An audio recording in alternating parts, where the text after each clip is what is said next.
Šuo kailiadirbys. Senovėje Lietuvos ir Žemaičių kunigaikštystėje buvę labai daug miškų, o juose daugybė žvėrių – meškų ir vilkų, lapių ir stirnų ir kitų kitokių. Tada ir žvėrys tarpusavy šnekėdavęsi. Kartą išbėgo su piemeniu į lauką šuo, bebėgiodamas įlindo į krūmus ir tiesiai pataikė užtikti vilką. Vilkas capt šunį už sprando ir prispaudė prie žemės. Patekęs į nelaimę, šuo pradėjo skalyti, išgirdęs į piemenų šaukia: meistrai, meistrai, meistrai. Mat toks buvo šuns vardas. Išgirdęs piemens šauksmą, vilkas sustojo šunį smaugęs ir klausė: o koks tu meistras? Gerai moku kailius raukti, atsakė susigriebęs šuo.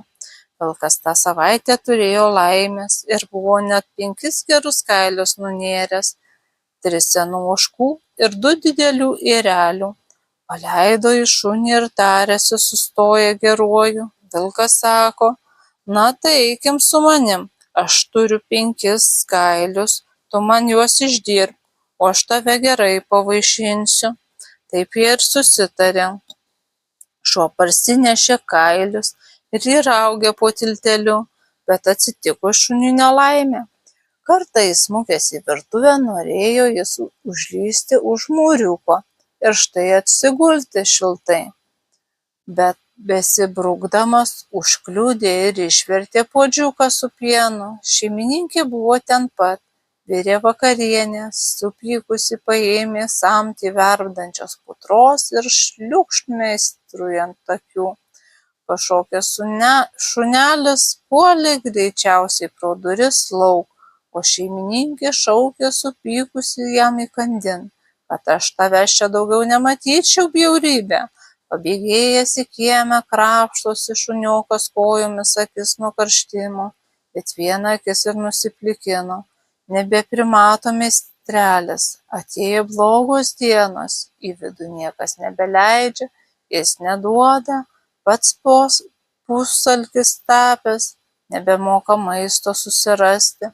Badas meistrui, kas daryti? Peralkęs išsitraukė vieną kailiuką iš patilčio ir sugraužė. Ta diena gerai, kitą dieną suėdė ir kitą kailiuką, taip iki paskutinio. Po kiek laiko išėjo šuo su bernu arklių susižiūrėti ir vėl nelaimė. Susitiko savo bičiulį vilką. Vilkas to ir klausė: na, meistrai, ar jau išrūko kailiai? Šunelis nuleidęs akis sako: blogai išėjo, kailių laiku neišdirbau, apsirgau akimis, užraukti kailiai tuo laiku supuvo. Vilkas sako: labai blogai, to aš tau negaliu dovanoti. 5 kailiai tai ne juokai, duosiu į teismą. Duok, atsakė šuo. Kągi padaryt, juk aš netyčiomis juos sunaikinau, bet dėl nelaimės taip tikosi. Kokius tu teisėjus pasiskirsi iš savo pusės, klausė vilkas. Aš pasikviesiu teisingus, atsakė šuo, savo geriausius kaimynus, ožį, katiną ir gaidį. O kokie tavo bus teisėjai? Man užteks 2, pasikviesiu mešką ir lapę. Miškiniai yra gudresni už jūs, naminiokus. Pamiškėje augo didelis ąžuolas, prie to ąžuolo ir susitarė susieiti kitą dieną apie pusryčius. Taip susitarę persiskyrė. Kitą dieną vilkas pasiprašė mešką ir lapę, atėjo į palaukę, žiūri į sodžių, vis nesimato ateinant su teisėjais. Meška sako: eikim prie ąžuolo, aš pasilipsiu į medį, pasižvalgysiu, geriau matysis. Suėjo visi po ąžuolu. Meška tuojau rungais įsilipo į medį ir žvalgosi.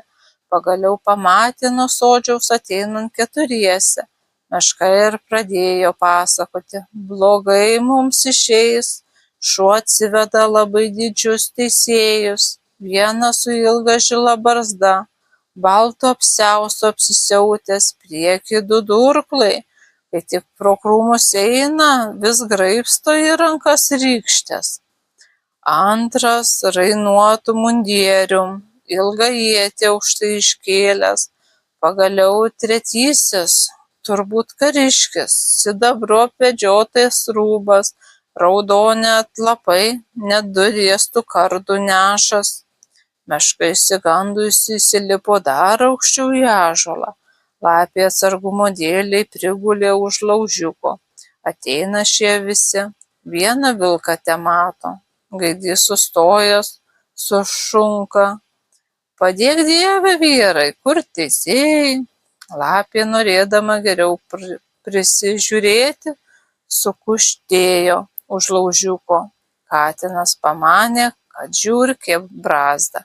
Tiek strikt ant laužo, lapė pamaniusi, kad su ietim ją puola, tik pasileido beatsigręždama į mišką. Šuo pamatęs lapę nubėgant, ją ginti šaukdamas palauk, palauk, palauk. Pabaiso ir katinui purkštelėjęs puolė į ąžuolą, per tą sąmyšį gaidys ėmė šaukti, ar jūs padūkot, ar jūs padūkot. Tik bešaukdamas plas, plas, plas į ąžuolo viršūnę, išsigando meška, pamanė, kad 2 tokie galingi ją puola, vienas su ietimi, kitas su 2 kardais, tik tais bumbt žemėn ir per galvą virsdama pasileido į mišką. Ožys pamatęs tokį sujudimą, lūpą pastatęs nukiceno prie bandos ir pasiliko vilkas vienas. Atsibodo jam ši byla, todėl nutarė daugiau kailių nebemauti, bet draskyti ir ėsti kartu su mėsa.